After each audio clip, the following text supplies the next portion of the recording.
అందుకు ఉదాహరణగా చెన్నై పట్టణంలో జరిగిన ఒక యథార్థమైన సంఘటనను మీ ముందర ఆవిష్కరించే ప్రయత్నం చేస్తాను. అవి కంచి మహాపీఠానికి 68వ పీఠాధిపతిగా సాక్షాత్ ఆ పరమశివుడి అంశ శ్రీ శ్రీ శ్రీ చంద్రశేఖరేంద్ర స్వామిగల్ మహాపెరివా అధ్యక్షత వహిస్తున్నటువంటి రోజులో ఆ రోజు సాయంత్రం జై శ్రీరామ్ వాల్మీకి రామాయణం సుందరకాండ సిద్ధి సర్గలో 21 భాగంలోకి ప్రవేశిస్తున్నాం. మునుపటి భాగంలో రామకథను అద్భుతంగా గానం చేసి ఆగిపోయిన ఆ ఆంజనేయ స్వామి ఇప్పుడు సీతమ్మ వంక చూస్తున్నారు. ఆ తల్లి ఎలా ప్రతిస్పందిస్తుందా అని ఆతృతగా ఎదురు చూస్తున్నారు ఆ ఆంజనేయ స్వామి. ఆ అశోకవనంలో అంత రాత్రి వేళ అందరూ అదమరిచి నిద్రపోతున్న ఆ వేళ అంత అద్భుతంగా రామకథను ఎవరు గానం చేస్తున్నారా అని ఆ సీతమ్మ తల్లి ఆశ్చర్యంగా పరిపరి విధాలుగా పరికించి చూస్తోంది. అప్పుడు వాల్మీకి మహర్షి అంటున్నారు, నిశమ్య సీతా వచనం కపేశ్చ దిశచ్చ సర్వాహ ప్రదిశ్చ వీక్ష స్వయం ప్రహర్షం పరమం జగామ సర్వాత్మన రమమనుస్మరంతి అని అంటున్నారు ఆ వాల్మీకి మహర్షి. నిశమ్య సీతా వచనం కపేశ్చ, నిశమ్య అంటే సంస్కృత భాషలో వినడం అని అర్థం. ఆ సీతమ్మ తల్లి ఆ కపివరుడు ఆ ఆంజనేయ స్వామి చెప్పినటువంటి మాటలను వింటూ దిశచ్చ సర్వాహ ప్రదిశ్చ వీక్ష, ఆ రామకథ ఎక్కడి నుంచి వస్తుందా అని ఆశ్చర్యకరంగా అన్ని దిశలా పరికించి చూస్తూ సర్వాత్మన రమమనుస్మరంతే, ఆ రామచంద్రుడు తన గుండెల నిండా నిండిపోగా స్వయం ప్రహర్షం పరమం జగామ, ఆ తల్లి పరమానంద భరితురాలయ్యింది. నిశమ్య సీతా వచనం కపేశ్చ దిశచ్చ సర్వాహ ప్రదిశ్చ వీక్ష స్వయం ప్రహర్షం పరమం జగామ సర్వాత్మన రమమనుస్మరంతి. ఈ శ్లోకంలో ఆ సీతమ్మ తల్లి ఆ కపివరుడు చెప్పినటువంటి రామకథను విని ఆ రామకథ ఎక్కడి నుంచి వినిపిస్తుందా అని ఆశ్చర్యకరంగా అన్ని వైపులా చూస్తూ ఆ రామచంద్రుడు తన యొక్క గుండెల నిండా నిండిపోగా పరమ ఆనంద భరితురాలయ్యింది ఆ సీతమ్మ తల్లి. సీతమ్మ తల్లి ఆనందపడ్డ సంఘటనను తెలియచేసే ఈ శ్లోకాన్ని ఎవరైతే ఇంట్లో పారాయణం చేస్తారో వారి ఇంట్లో ఉన్న కష్టాలు కూడా తొలగిపోయి ఆ ఇంటిల్లిపాది సంతోషంగా ఉంటుంది. అయ్యా, ఒక సంఘటన జరిగితే కొంతకాలానికి మనం ఆ విషయాన్ని మర్చిపోతాం. మళ్ళీ ఎవరో ఒకరు గుర్తు చేస్తే తప్ప ఆ విషయం మనకు స్ఫురణకు రాదు. అదే రామాయణం జరిగి కొన్ని వేల సంవత్సరాలు గడిచిపోతున్నా ఇంకా ఎందుకు వాడలా వినిపిస్తోందంటే, ఇంకా ఎందుకు ఊరూరా రామాయణ ప్రవచనాలు జరుగుతోందంటే అందుకు కారణం ఆ రామాయణంలో ధర్మానికి పట్టాభిషేకం చేయబడింది. ఆ రామాయణంలో మానవతా విలువలకు అగ్రస్థానం ఇవ్వడం జరిగింది. ఆ రామాయణంలో ఆ సాక్షాత్ పరబ్రహ్మమే మనుష్య రూపం ధరించి నడయాడింది. అంతేకాదు ఆ రామాయణంలోని శ్లోకాలలో మహిమాన్వితమైనటువంటి బీజాక్షరాలు నిక్షిప్తం చేయబడ్డాయి. అలాంటి రామాయణ శ్లోకాలను విన్నంత మాత్రం చేత అంతవరకు మనిషిని ఆవహించిన దుష్టశక్తులు వదిలి వెళ్ళిపోతాయి. ఆ ఇంటిలో తిష్ట వేసిన అలక్ష్మి వదిలి వెళ్ళిపోతుంది. ఆ ఇంటిలోని సమస్యలు తొలగిపోయి ఆ ఇల్లు వృద్ధిలోకి వస్తుంది. అందుకు ఉదాహరణగా చెన్నై పట్టణంలో జరిగిన ఒక యథార్థమైన సంఘటనను మీ ముందర ఆవిష్కరించే ప్రయత్నం చేస్తాను.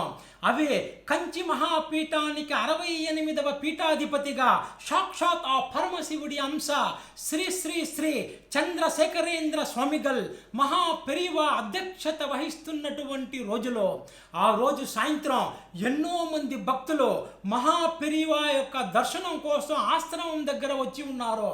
అప్పుడే మహాపెరివా తన గది నుంచి బయటకు వచ్చి ఒక్కసారి తన భక్తుల వంక చూసి అక్కడే ఉన్నటువంటి ఒక గోడకు ఆనుకొని కూర్చున్నారు.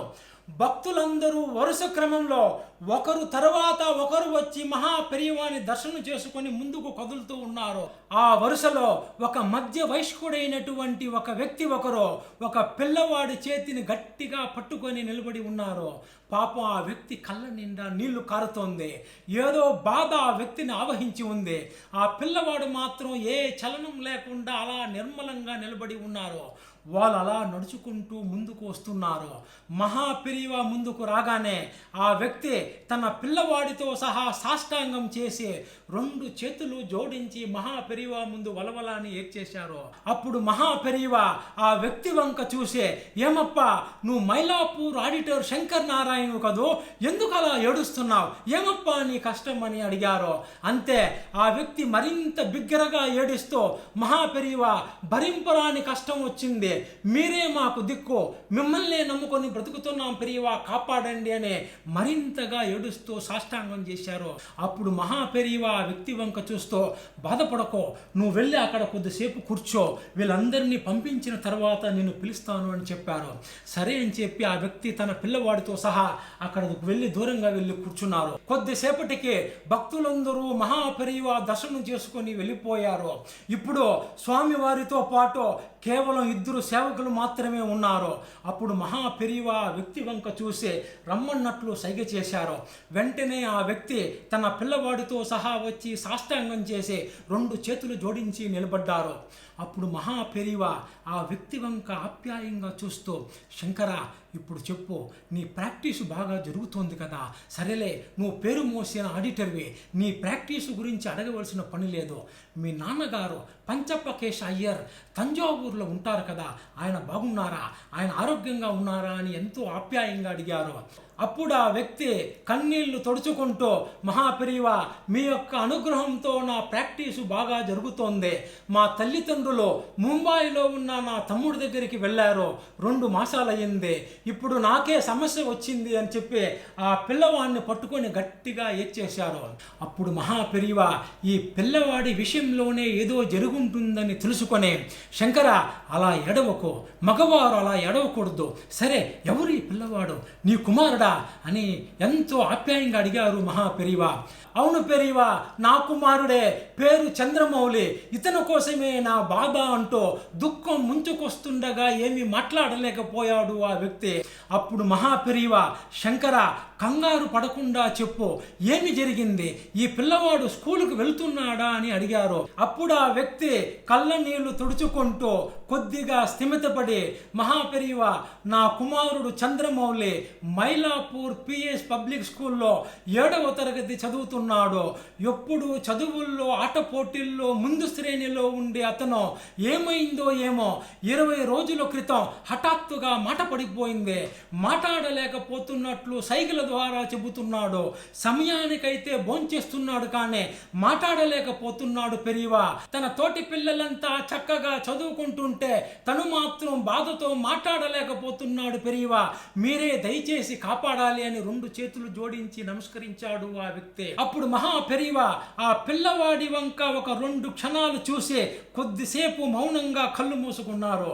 కొద్దిసేపటికి కళ్ళు తెరిచి ఆ వ్యక్తితో, శంకర, నువ్వు చంద్రమౌళిని గుడికి తీసుకెళ్తుంటావా, అక్కడ మైలాపూర్లో జరిగే ప్రవచనాలకు తీసుకెళ్తుంటావా, అతనికి మన దేవుడి మీద భక్తి విశ్వాసాలు ఉందా అని అడిగారు. అవును పెరివా, రోజు చంద్రమౌళిని మైలాపూర్ కపిలేశ్వరం ఆలయానికి తీసుకెళ్తుంటాను, అతనికి భక్తి చాలా ఎక్కువ, మన ఇంట్లో ఉన్నటువంటి తరతరాలుగా వస్తున్న ఆ తంజావూరు రామచంద్రుల చిత్రపటానికి రోజు భక్తితో లేసి పూజ చేస్తాడు మహాపెరివా. సరిగ్గా మాట పడిపోవడానికి ముందు రోజు కూడా అతన్ని మైలాపూర్లో జరుగుతున్న రామాయణ ప్రవచనాలకు తీసుకెళ్లాను, అశాంతం శ్రద్ధగా విన్నాడు, ఆ మరుసటి రోజు ఇలా జరిగింది పెరివా అని కళ్ళనీరు పెట్టుకున్నాడు ఆ వ్యక్తి. అప్పుడు మహాపెరివా ఆ వ్యక్తి ఒక వెంక చూస్తూ, శంకర, అంటే నువ్వు రామాయణం ప్రవచనం వల్ల ఇతనికి మాట పోయిందంటావా అని వ్యంగ్యంగా అడిగారు. దాంతో రామరామ, లేదు పెరివా, అలా అనటం లేదు, అక్కడికి వెళ్ళిన మరుసటి రోజే అలా జరిగింది అని చెప్పాను అంతే అని ఎంతో వినయంగా చెప్పాడు ఆ వ్యక్తి. సరే శంకర, చంద్రమౌళిని ఆ రోజు రామాయణ ప్రవచనానికి తీసుకుపోయావు అని చెప్పావు కదా, ఆ రోజు ఆ ప్రవచనం ఎవరు చెబుతున్నారు అని అడిగారు మహాపెరివా. శ్రీవత్స జయరామ శర్మ అని బదులిచ్చాడు ఆ వ్యక్తి. ఓ బేష్ బేష్, సోమదేవ శర్మ గారి కుమారుడు, గొప్ప పండిత వంశం. సరే, ఇతన్ని వైద్యునికి చూపించావా? చూపించాను పెరివా. ఎవరా వైద్యులు? డాక్టర్ సంజీవని. ఏమని చెప్పారో అన్ని పరీక్షలు చేసి ఇతనికి స్వరపేటికలో ఉన్న నరాలు దెబ్బతిన్నాయని ఆపరేషన్ చేయాల్సి వస్తుందని చెప్పారు పెరియవా. సరే ఆపరేషన్ చేస్తే సరిపోతుందని చెప్పారా? ఆ హామీ ఆ వైద్యులు ఇవ్వలేదు పెరియవా. మీరే కాపాడాలి, మీరే నా పిల్లవాడికి మాటలు వచ్చేలా చేయాలి అని వేడుకున్నాడు ఆ వ్యక్తి. సరే శంకర, మీరు పని చేయండి, ఈ రాత్రికి ఇక్కడే ఉండండి, ఇక్కడే భోంచేసి మఠంలో పడుకోండి, రేపు ఉదయం మనం కలుద్దామని చెప్పి మహాపెరియవా వెళ్ళిపోయారు. మరుసటి రోజు ఉదయం ఆ వ్యక్తి తన పిల్లవాడితో సహా 10 గంటలకు మహాపెరియవా దగ్గరకు వచ్చి సాష్టాంగం చేసి నిలబడ్డారు. అప్పుడు మహాపెరియవా, శంకర మీరు చెన్నైకి తిరిగి వెళ్ళండి, అక్కడ మైలాపూర్ కపిలేశ్వర ఆలయంలో పిల్లవాడి చేత పూజలు జరిపించండి. తరువాత జయరామ శర్మ గారు చెప్పే సంపూర్ణ ప్రవచనాల కొరకు వేచి ఉండండి. వారు సుందరకాండ చెబుతున్నప్పుడు ఆ రోజు నుంచి సీతారామ పట్టాభిషేకం జరిగేంత వరకు నువ్వు కూడా చంద్రమౌళిని తీసుకుపోయి అక్కడే ఉండు, ఆ ప్రవచనాలన్నిటినీ దగ్గర ఉండి వినిపించు అని చెప్పారు మహాపెరియవా. సరే అని చెప్పి ఆ వ్యక్తి సాష్టాంగం చేసి మహాపెరియవా దగ్గర అనుమతి తీసుకుని వెళ్ళిపోయారు. కొద్ది రోజుల తరువాత మైలాపూర్ షిరిడీ బాబా మందిరంలో శ్రీవత్స జయరామ శర్మ గారు సంపూర్ణ రామాయణ ప్రవచనం సప్తాహం అంటే 9 రోజులు చేస్తున్నారని తెలిసిందే. వెంటనే శంకర్ నారాయణ గారు తన పిల్లవాడిని తీసుకొని ప్రవచనాలకి వెళ్ళారు. ఆ మొత్తం 9 రోజులు అక్కడే ఉండి విన్నారు. ఆ ప్రవచనాలు జరుగుతున్నంతసేపు ఆ పిల్లవాడు కూడా అందులో లీనమైపోయి అప్పుడప్పుడు కన్నుల నిండా నీరు కారుస్తుండేవాడు. తండ్రి గారు అతని వీపుని నిమ్మరి ఎంతో ఓదార్చేవాడు. అలా 9 రోజుల ప్రవచనాలు పూర్తయింది. సీతారాముల పట్టాభిషేకం జరిగింది. చివరి రోజు చంద్రమౌళి తన తండ్రి గారితో పాటు పండ్లు పుష్పాలు ఆ ప్రవచకుడికి ఇచ్చి ఆయన యొక్క ఆశీర్వాదం తీసుకున్నారు. అప్పుడు ఆ జయరామ శర్మ గారు 2 అరటి పళ్ళు తీసి ఆ పిల్లవాడికి ఇచ్చి, నాయనా ఈ అరటి పండ్ల ప్రసాదాన్ని నువ్వు తీసుకో, నువ్వు క్షేమంగా ఉంటావు అని ఆశీర్వదించి పంపించారు. ఆ పిల్లవాడు ఆ పండ్లు తిని తన తండ్రి గారితో పాటు ఇంటికి వెళ్ళాడు. మరుసటి రోజు ఉదయం తన అమ్మ కాఫీ పడుతోంది. ఈ పిల్లవాడు అమ్మ కాఫీ రెడీనా అని ఒకసారి గట్టిగా పిలిచాడు. అంతే ఆ తల్లి పట్టరాని ఆనందంతో, ఏమండి మన అబ్బాయి మాట్లాడుతున్నాడు అని చెబుతుంటే ఆ బయట ఉన్నటువంటి ఆ శంకర్ నారాయణ గారు పరిగెత్తుకుంటూ వచ్చి పిల్లవాడిని ఎత్తుకొని, నాయనా మాట్లాడుతున్నావు అని ఎంతో ఉబ్బి తప్పిపోయారు. వెంటనే అక్కడి నుంచి ఒక వ్యాన్ తీసుకొని ఒక 20 మందితో కలిసి కంచి మఠంలో ఉన్నటువంటి మహాపెరియవా దగ్గరికి వచ్చారు శంకర్ నారాయణ్. మహాపెరియవా ముందు ఎన్నో మంది భక్తులు నిల్చుకొని ఉన్నారు. ఇతను ఆ వరుసలో నిలబడి తన వంతు రాగానే తండ్రి కొడుకులిద్దరూ మహాపెరియవా ముందు సాష్టాంగం చేసి నిలబడ్డారు. అప్పుడు మహాపెరియవా మొదటి ప్రశ్నగా, చంద్రమౌళి మాట్లాడుతున్నావు కదా అని ఎంతో వాత్సల్యంతో అడిగారు. అంతే ఆ చంద్రమౌళి హర హర శంకర జయ జయ శంకర అని అంటుంటుంటే అక్కడ ఉన్నటువంటి వారందరూ ఎంతో ఆనందంతో చూస్తుండిపోయారు. కొద్దిసేపటికి మహాపెరియవా మాట్లాడారు. శంకర, ఇప్పుడు చెబుతాను వినో. నువ్వు మొదటిసారి చంద్రమౌళిని ప్రవచనానికి తీసుకుపోయినప్పుడు అప్పుడు జయరామ శర్మ గారు సీతాపహరణం గురించి చెబుతున్నారు కదా అని అడిగారు. ఆశ్చర్యపోయిన ఆడిటర్ నోరెళ్ళబెట్టుతో, అవును అవును పెరియవా, ఆ రోజు అదే చెబుతున్నారు అని చెప్పాడు. అప్పుడు మహాస్వామి ఎంతో ప్రేమతో ఆ చంద్రమౌళి వంక చూస్తూ, ఎప్పుడు తను పూజించి ఆరాధించే ఆ సీతమ్మ తల్లిని ఒక రాక్షసుడు ఎత్తుకుపోతుంటే తట్టుకోలేక మానసిక ఒత్తిడికి గురై మాటలు పడిపోయింది. అందుకు పరిష్కారం అదే ఉపన్యాసకుని మాటల ద్వారా సీతారాములు ఒక్కటయ్యారనే విషయం ఆ పిల్లవాడు వింటే అతనికి తప్పకుండా ఆనందంతో తిరిగి మాటలు వస్తాయని నిన్ను ఆ ప్రవచనానికి తీసుకుపోమని చెప్పాను అని చెప్పడంతో అక్కడ ఉన్న వాళ్ళందరూ నిశ్చేష్టులైపోయి నిలబడిపోయారు. ఆ పిల్లవాడి విధిరాత ప్రకారం 12వ ఏట మాట పడిపోయింది. కానీ ఆ తల్లిదండ్రులు చేసుకున్న పుణ్యం వారిని మహాపెరియవా దగ్గరకు తీసుకువచ్చింది. భూత భవిష్యత్ కాలాలను తెలిసిన మహాపెరియవా రామాయణ శ్లోకాలలో దాగిన ఆ బీజాక్షరాలను ఆ పిల్లవాడు వినేలా చేశారు. తద్వారా ఆ మాటకు ప్రతిబంధకమైన ఆ కర్మ కాలిపోయి ఆ పిల్లవాడికి మాట తిరిగి వచ్చింది. వైద్యుడు చేసిన చికిత్సలో స్వరపేటిక నరాలు దెబ్బతిన్నదని నిర్ధారణ అయినా చికిత్స చేసినా బాగవుతుందన్న భరోసా వైద్యులు ఇవ్వలేకపోయినా రామాయణం చంద్రమౌళికి తిరిగి స్వరాన్ని తీసుకువచ్చి ఇచ్చింది. ఆ ఇంట సంతోషాన్ని నింపింది.